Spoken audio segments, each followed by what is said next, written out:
Well, she's a 12-year veteran of the WBOC news team. Over that time, she's done it all from producing to reporting to anchoring.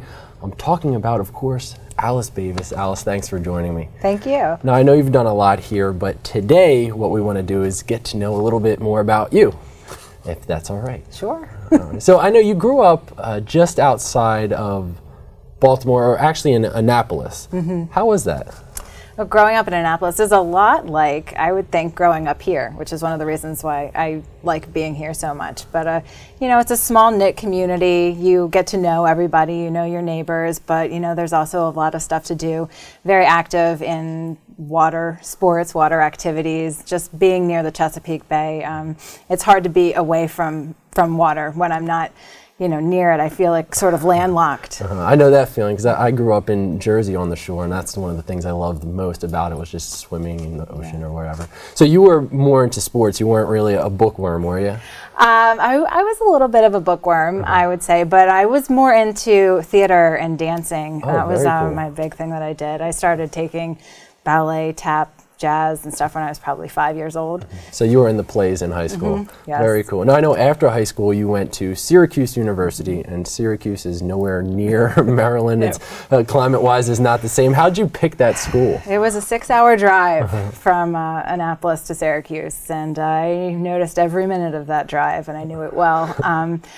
I did not want to go to University of Maryland. I wanted to go somewhere farther away, you know, because I was growing up and gaining my independence, and I didn't want to be too close to mom and dad. But Syracuse is also a great journalism school, and I knew that going in. And then that career actually brought you back down to Maryland, where you started your career. Was it nice being able to start your journalism career so close to home, knowing how some people have to move, you know, halfway across the country to do so? Yes, I was determined to start here, which is one of the reasons why I did start as a producer instead of starting as a reporter, because I didn't have any experience. I was fresh out of college, and I knew that being on TV was probably not going to happen right away. And so by starting as a producer, I was able to learn sort of the ropes and see what the reporters were doing. And coming back here, actually, I have family that lives in Salisbury. My grandparents still live here in Salisbury. Oh, wow.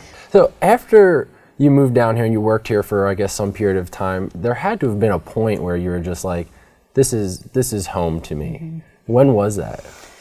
I would say it was probably after I met my husband. At that point, it was just my boyfriend that we were, you know, decided that we both liked this area. He works in the Lewis area at the Cape Gazette, actually, newspaper. He actually started at WBOC. He was a photographer here many, many years ago. Is that where you met him? We knew each other at WBOC, but it wasn't until a few years later that we actually became a couple.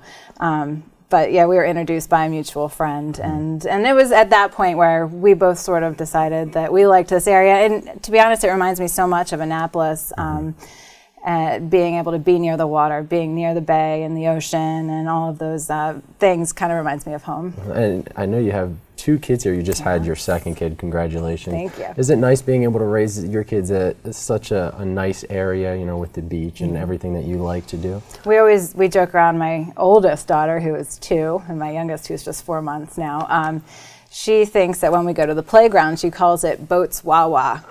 So I don't know how she came up with that, but we go to the playground in Lewis, or we'll go to the playground in Rehoboth, and both of those playgrounds have water. You know, it's right on the canal in Lewis, and so she thinks that by going down the slide, she also gets to go to, you know, the bay. Which, I mean, how great is that for a little girl? Yeah. All right, so I want to wrap things up with 3 rapid-fire questions. Oh, no. All right, they're doozies. No, they're not. First question: if you could have any superpower, what would it be? Oh, to instantly make my child sleep through the night. That's funny. Okay, so in high school, think back to that time. What was your favorite band? Oh, I would say I was a huge Garth Brooks fan. Cool. So I don't know if that would qualify as a band. But it's a singer. Yeah. So you still listen to him? Yes. Now I'm very excited he's touring again. Yeah, very cool. All right, last question. Would you rather go on a vacation to a tropical island or to some European city? Ooh. Oh, that's hard. I'd say tropical island, just to relax for a little while at this point in my life. Yes. Right? Well, Alice, thanks so much for joining us and letting us get to know you. Now, you want to join us next week because I'll be sitting down with Paul Butler. Jimmy and Lisa, back to you guys.